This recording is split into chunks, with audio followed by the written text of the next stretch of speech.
So the next two gentlemen you're going to meet, Will Dort and Andrew Frobig, come from two quite different worlds. Will was born in Haiti.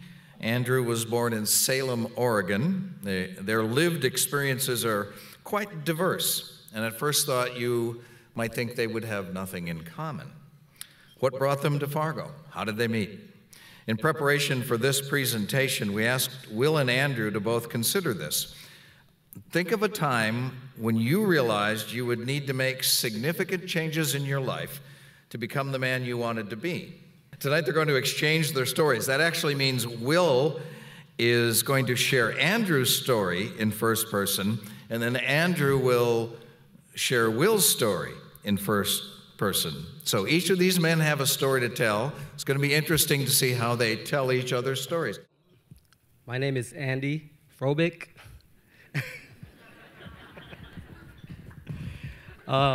Captain at Cass County Jail. I'm from Oregon, and I guess I would say my story starts where late summer of 1992, where my grandmother got killed by a drunk driver, and that was I was in my senior year in high school, and it really hit my father a lot. That was a very tough time for us and for my father. And right after that, I wanted to go to college, wanted to do something. And there was a small college. It was the EU, the University of Evansville. It was a small college, about 2,000 students. That was really the college that I had my eye on the whole time. So, and I got accepted in that college.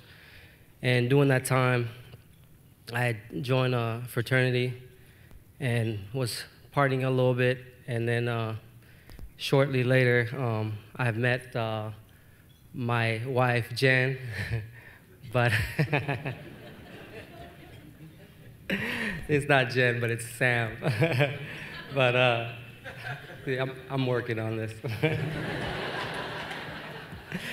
We're still learning about each other, so getting to the name.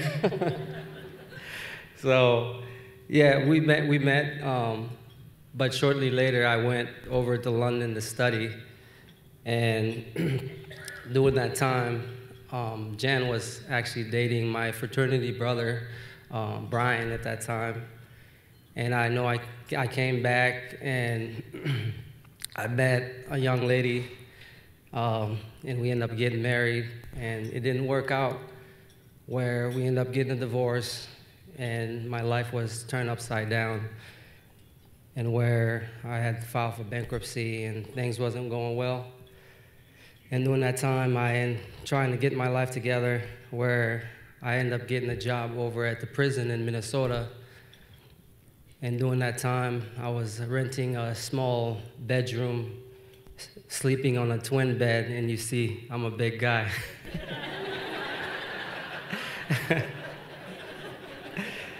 So, yeah, enjoying, it was a good paying job. It really, I was happy there, nice people, and just at times off, and I was going out with coworkers and going to the bar and, drank a little bit, and it was during that time, and I saw this bartender, and I told my friend that I was with, it's like, I know that girl. She's like, you always say that, everywhere you go, you say you know somebody. And then it was a little time later, and then she walked up to me and said, I know you. He's like, I told you, he was telling his friend.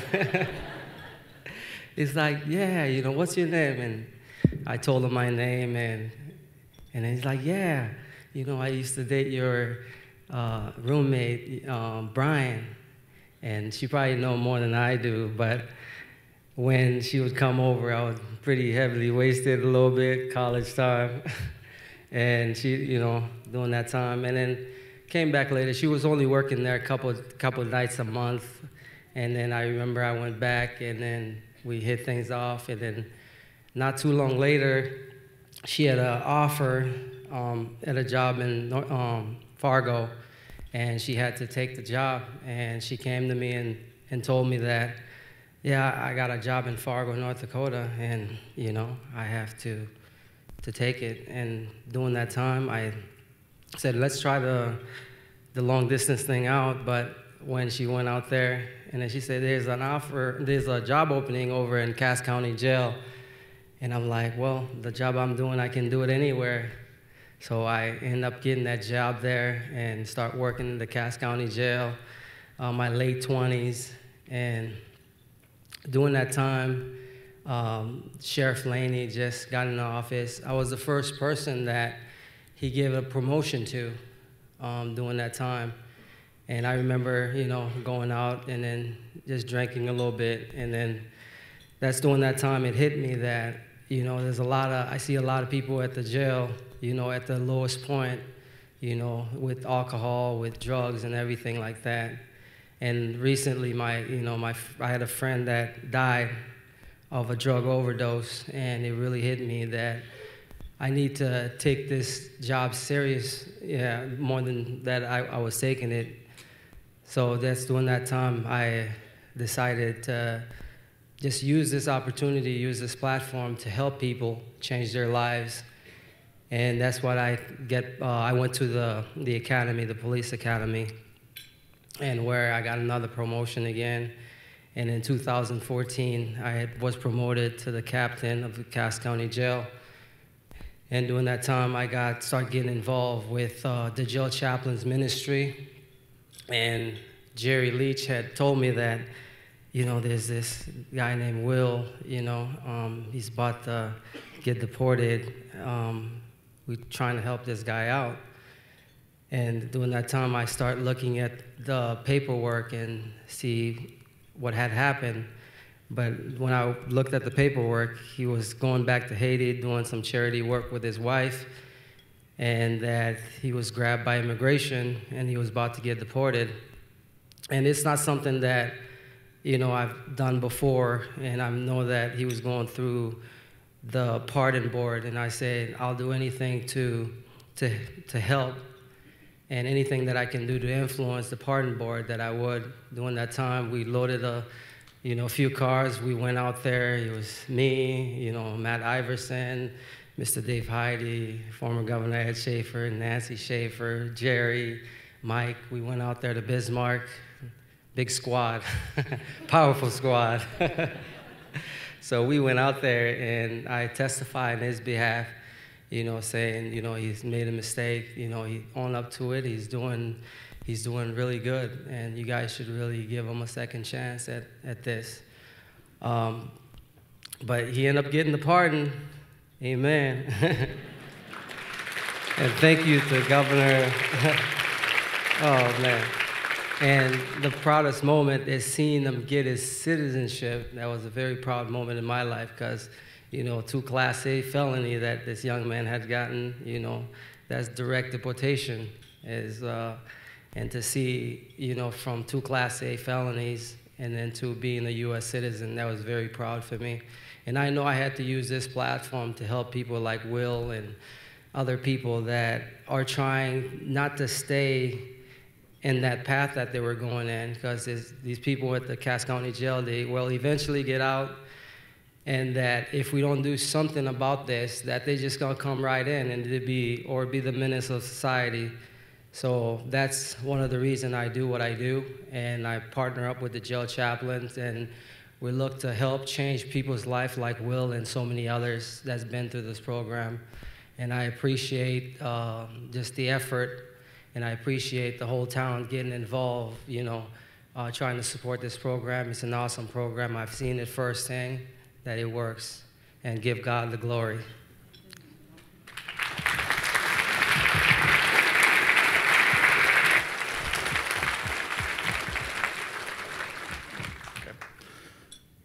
So my name is Will, and I grew up in Haiti. And Haiti's a really rough place, and you don't really realize just how hard things are there until you go back. I came to the United States in 1997, and my father had come about 3 years before that with a few of my brothers. And when I came in 97, There was 7 of us living in a 2-bedroom apartment, and my dad was working for about $5 an hour to support us all. And you know, he was always a big influence in my life, always tried to keep me on the straight and narrow. In 2000, he died, passed away from cancer.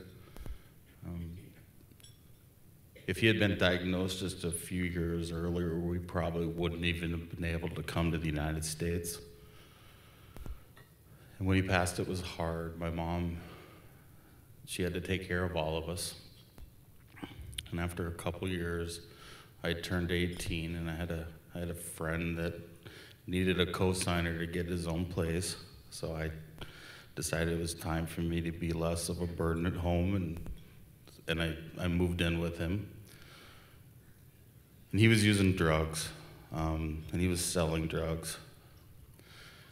And for about, you know, I lived there for 4 years, and eventually I just ran out of good reasons not to get involved. It was easy money, and I started selling, and I got caught. And a couple years before that, 2003, I had met MB, who's now my wife, and she stayed with me the whole time. She got her mom to post my $10,000 bail. Got me out of jail while I was still pre-trial. I had enrolled in a barber college. I learned how to cut hair when I was in Haiti, and I was trying to find some way to better myself in one of the few skills that I had. Well, I ended up doing 9 months in the jail, and there was a work release program, and that work release program allowed me to continue going to barber college. And they also offered a transport over to a church on Sundays. So I started going to church, and that was where I met Chaplain Mike. And through Chaplain Mike, I started getting more involved with programming at the jail Chaplains. And ever since then, I've just had an awesome relationship with God. When I finished my sentence, it was just a couple weeks right after I finished. I actually graduated from the barber college. I was the first black barber in North Dakota. and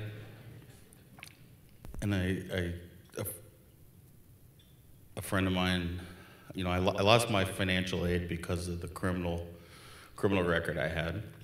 So that was a struggle, but I still finished. A friend of mine from the school gave me an opportunity to partner with him to open a new shop. So I did that. And then in 2008, I opened up my own small shop. In the back of my mind, I always thought about it someday I wanted to open up my own college, and maybe this was a way I could give back by teaching other people how to do this who maybe didn't have their own opportunities or didn't know what to do with themselves. And that whole spirit of giving back was something I kind of embraced with my experience in the jail chaplains. And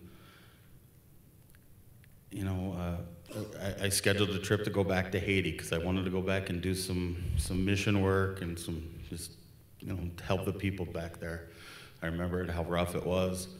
You know, when I went back, I used to walk two hours to school each way, and we just wanted to time it in a car, so we made the same trip in a car.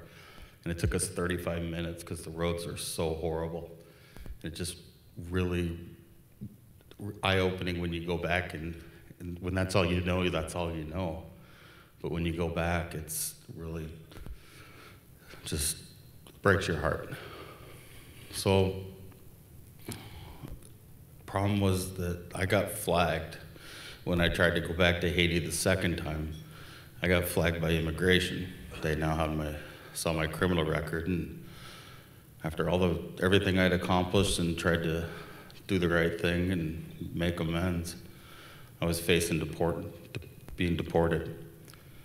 And every avenue we had through the legal process was exhausted, and they were still going to send me back, and I was going to lose it all after everything. And the opportunity for a pardon basically became the last chance.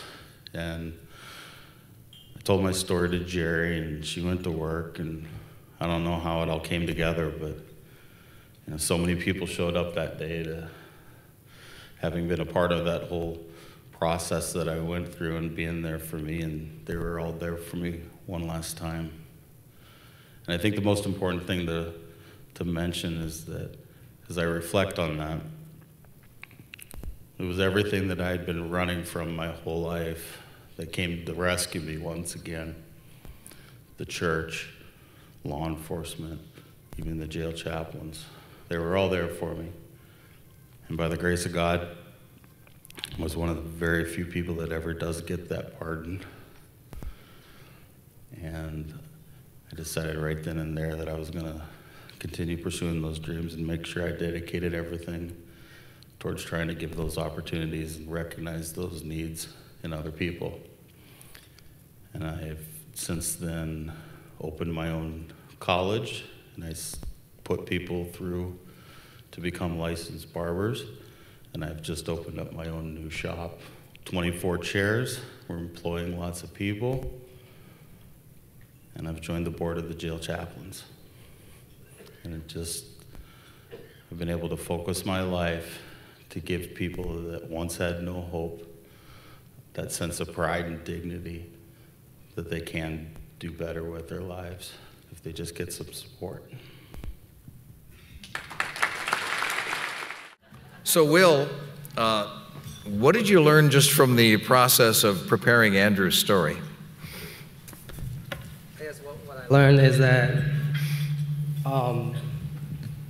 last Wednesday, actually 2 Wednesdays ago, that we end up sitting down and talking and sharing each other's story and just learning all the things that he has to deal with the jail and who he really is in the inside, because it's people like that. They care about people like me. You know what I mean?